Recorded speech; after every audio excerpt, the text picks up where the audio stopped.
बड़ी पूरा गरम हो जाइला बियर गुड़ाक मनीष पियंती आउ प्रकृत में बियर गुड़ाक बुढ़ी पियंती बूढ़ी पियंती छाड़ से बाज कथा को किछ लाभ नहीं छाड़े मो कथा मान एडू जा पड़े। बर्तमान जा काई ता बापा को सब सत्य कथा कहि दे का बाबा को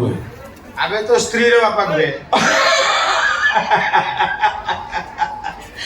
चला मुळुस मो भाई नि मो स्त्री आसिला गोडो बोले ओ भासी गला बे आज काली झियो पिला माने बा वीडियो कॉल करी सब काम साथ दउजंती ना वो जो काम सामने रे करि हो से सब काम को वीडियो कॉल माध्यम कर दउ बाप रे सांग है कि गोटे रूम ने 3-4 वर्ष रहउछन अच्छा जॉब करछन करछन दरमा बढ़ गला पर जाय कि बाहा हो मु लक्ष्य करछु 3 वर्ष रसवा को प्यार करछु करूची जे माने प्रेम प्रेम करूची हेले सांग गुटे असुविधा अछि सेटा मते मालूम तू जानि जो विराट असुविधा असुविधा रहला एया तू हिंदू से माने मुसलमान से आवा ओ भासी गला सेया कहू तो भारतर प्रथम हिंदू पुरुष ये मुसलमान झियो को हला आगुर के ही ना अगर हे छंदी आबे हम हिंदी फिल्म रो हीरो विकी कौशल हां हां आ से बड़ी केडरे के बुक भाई चल ना अरे हां तो हिंदू मुसलमान आबे सब भाई भाई भाई भाई आबे हिंदू घरे बाबू वर्ष रे हलुटे ड्रेस हलुडे पड़ुआ अष्टमी ए सांगो मुसलमान घरे बाहाले दिहल दी हलो ईद रमजान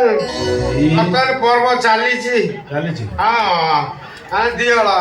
हिंदू घरे बाबू वाले तो ओडिया लोक ओडिया घरे बाबू हाँ। दिन रे ओडिया गीत शुणी ओडिया तो सुनी किंतु मुसलमान घरे बाबू हां राति रे बेड उपरे बीबी पाखरे पाखेरे हिंदी गीत शुणी हिंदी गीत तुम तो ठहरे परदेसी रात क्या निभाओगे तुम तो ठहरे परदेसी रात क्या निभाओगे ए सांग ए दाबा तू कहू आज रेशमार अबू को सब सत कथा कही देबी रेशमरा आपू को बाबू की ना भाई सुन सांग सुन मो रेशमा कही हेला खाली तो अबू कहले काम शेष ମୁଁ ଜାଣିଛି ସେ ନିଶ୍ଚୟ ରାଜି ହେବେ କାହିଁ କହିଲୁ ସେ ମୁସଲମାନ ସିନା ଆମିଷ ଖାଆନ୍ତିନି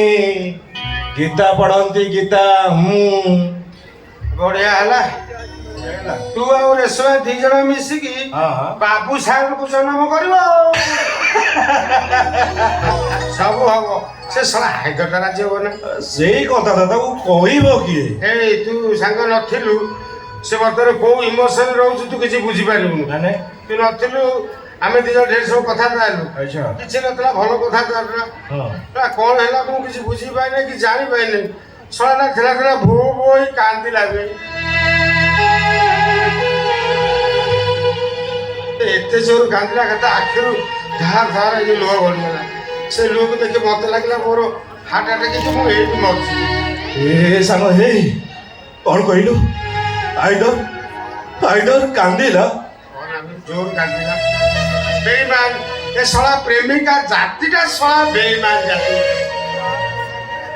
ବେଇମାନ ଜାତି ହସି ହସିକି ପ୍ରବେଶ କରିବି ହେଲେ ଯିବା ବେଳେ କନ୍ଦେଇ ଦେଇକି ପ୍ରସ୍ଥାନ କରିବି ଠିକ କହୁଛୁ ମୁଁ ଅଭିଶାପ ଦଉଛି ତମେ ମର ତମେ ନା ମର ତମ ଘଇତା ମରୁ ତମେ ରାଣ୍ଡ ହବ ଏ ସାଙ୍ଗ ବିଧବା ଭତ୍ତାରେ ଚଳିବ ମୋ ମୋହିନୀ ମିଶ୍ରର କିଛି ହବନି ବେ ଜୀବନ ସାରା ସେଇଟା ବହୁତ ଖୁସିରେ ରହେ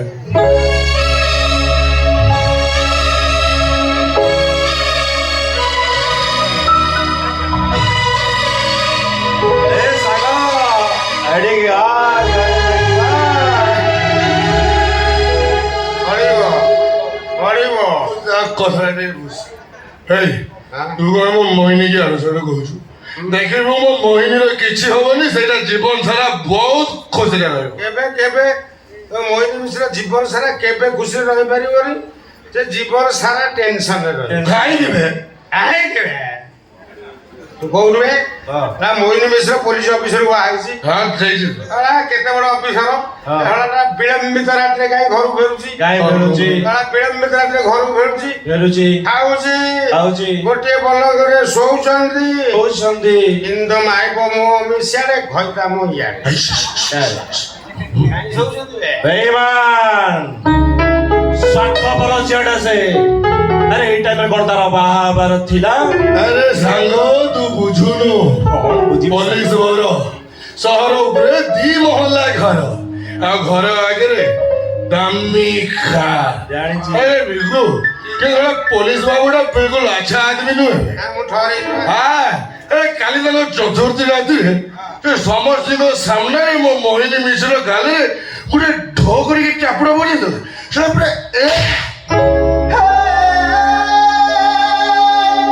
ଠିକ କରିଛି ଏକଦମ ଠିକ କରିଛି ସେ ଏକଦମ ଠିକ କରିଛି